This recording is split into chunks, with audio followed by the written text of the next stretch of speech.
Today we're talking about how to validate a cleaning process for reusable medical devices. Cleaning is the first and the most important step in reprocessing reusable medical devices.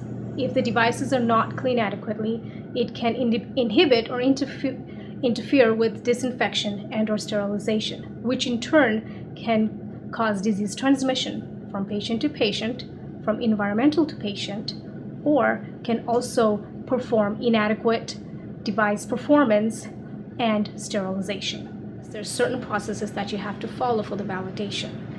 The first process is the contamination process. The second process is the wait time. The third process is the actual cleaning process, followed by an extraction and testing for residual markers. The residual markers that are tested for cleaning evaluations are bioburden, protein, hemoglobin, carbohydrates, endotoxin, detergent residuals, and there's some others that are listed in TIR 30. It's recommended to test at least 3 devices that will be processed through the cleaning with a concurrent positive control and a negative control.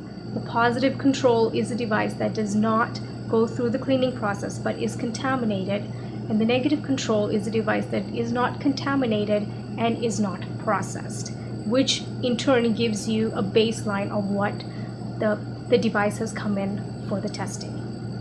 So now let's go through the step-by-step process for a cleaning validation. For contamination, the first thing you have to decide is a test soil, and you want to choose a test soil that is clinically relevant for your device and what your device will come in contact with.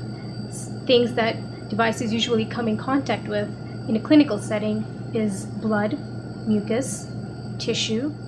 You also want to think about bioburden, meaning organisms. What organisms would you like to test for your soil?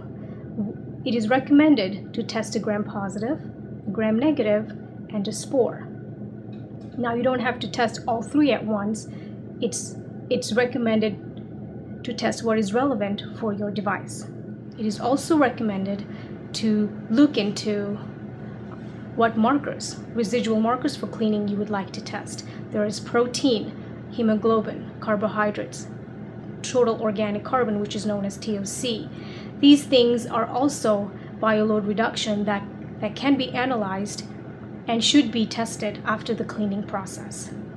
One method of soiling is a spraying method, that we just spray the devices with the soil, as I'm showing in here, and then allow the soil to remain on the devices for a minimum contact period. Once that is completed, then we remove the devices from the test soil and perform a dwell time.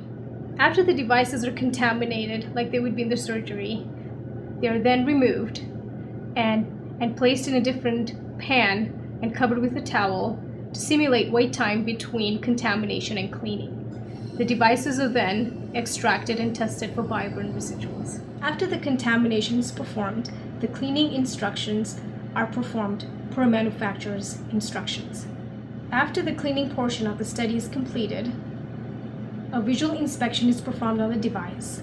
There are 2 methods of performing a visual inspection. One is by the use of your eye for visual demonstration, and the other is by using a borescope or any other microscopic device to look through lumens or what is particular for your device.